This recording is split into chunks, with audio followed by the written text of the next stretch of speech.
Assalamualaikum warahmatullahi wabarakatuh. Perkenalkan, nama saya Rahma Indah. NPM saya E1J024021. Dosen pengampu saya Ibu Dwi Wahyuni Ganevianti.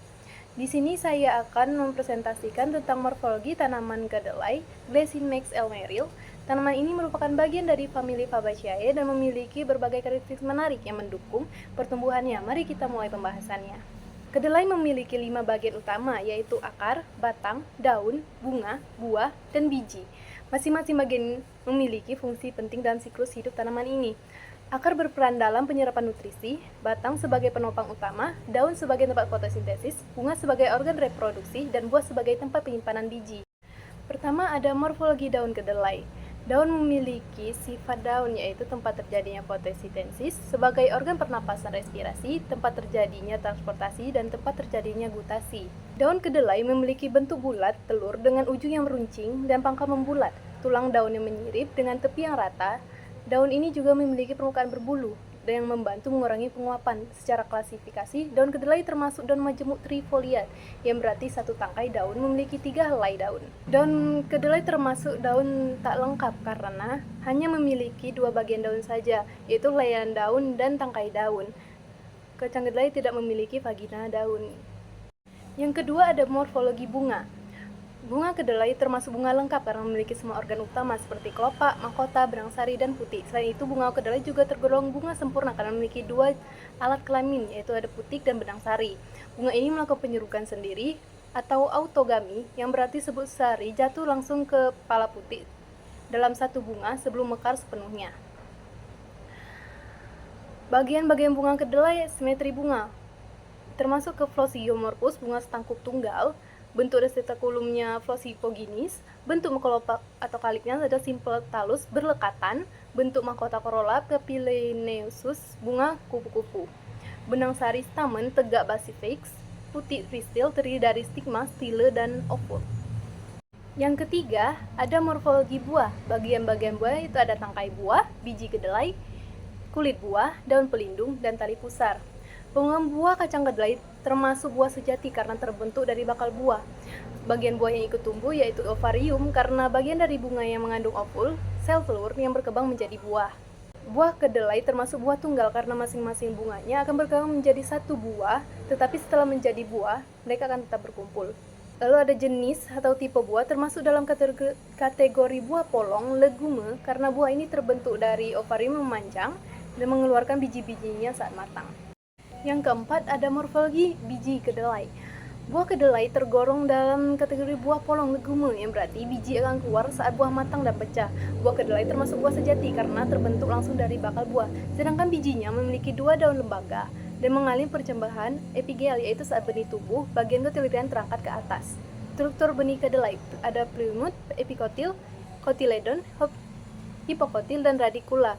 Keempat bagian itu disebut dengan embrio atau lembaga. Dan struktur lembaga ada daun lembaga, batang lembaga, dan akar lembaga. Bagian-bagian benih kedelai ada tali pusar, pusar biji, liang biji, dan inti biji atau kotiledon. Yang kelima, ada morfologi batang kedelai. Kedelai memiliki batang yang tumbuhannya jelas berbatang, tumbuhan berbatang lunak, berherbaceous yang memiliki batang yang tidak terlalu keras. Bentuk batang kacang kedelai adalah bulat teres dan memiliki ruas-ruas yang jelas. Permukaan batang kacang kedelai licin, levis, dan tidak memiliki duri.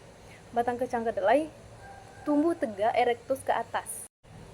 Lalu ada percabangan batang. Kacang kedelai memiliki percabangan monopodial, di mana batang utama tumbuh dan bercabang di beberapa titik. Cabang pada kacang kedelai bersifat produktif, plagiotrop, yang berarti cabang tersebut tumbuh menyebar untuk mendapatkan cahaya. Cabang kacang kedelai tumbuh condong ke atas, patens, dan membentuk sudut tertentu dengan batang utama. Kacang kedelai termasuk tumbuhan semusim, anual, karena memiliki siklus hidup kurang dari 1 tahun. Lalu ada morfologi akar. Akar berfungsi sebagai menyerap nutrisi, yaitu air, dari tanah dan sebagai penopang tumbuhan.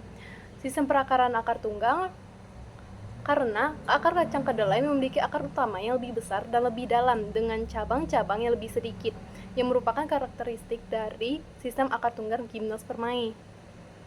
Bentuknya adalah tombak fusimormis, Alasannya adalah karena akar kacang kedelai memiliki bentuk yang berbesar di bagian tengah dan meruncing di ujung, mirip dengan bentuk tombak. Lalu ada sifat khusus akar, yaitu tidak berbuku-buku dan tidak beruas, tumbuh ke arah pusat bumi geotrop dan menuju air hidrotrop. Tugas khusus akar yaitu menyokong dan memperkokoh berdirinya tumbuhan, menyerap air dan garam mineral dari tanah, mengangkut air dan zat makanan ke bagian tubuh yang memerlukan. Karena sifat dan tugas ini penting untuk kelangsungan hidup tumbuhan, memastikan mereka mendapatkan nutrisi dan stabilitas yang diperlukan untuk tumbuh dengan baik. Ada morfologi akar, yaitu ada leher akar, cabang akar, batang akar, bintil akar, dan serabut akar, serta ujung akar. Yang terakhir ada morfologi organa metamorfa dan aksesoria. Organa metamorfanya berada di kuncup dan bintil akar. Kuncup itu ada kuncup terminal, terletak di ujung batang utama, berwarna hijau dan berbentuk meruncing. Fungsinya pertumbuhan memanjang batang utama, menentukan tipe pertumbuhan determinate atau indeterminate.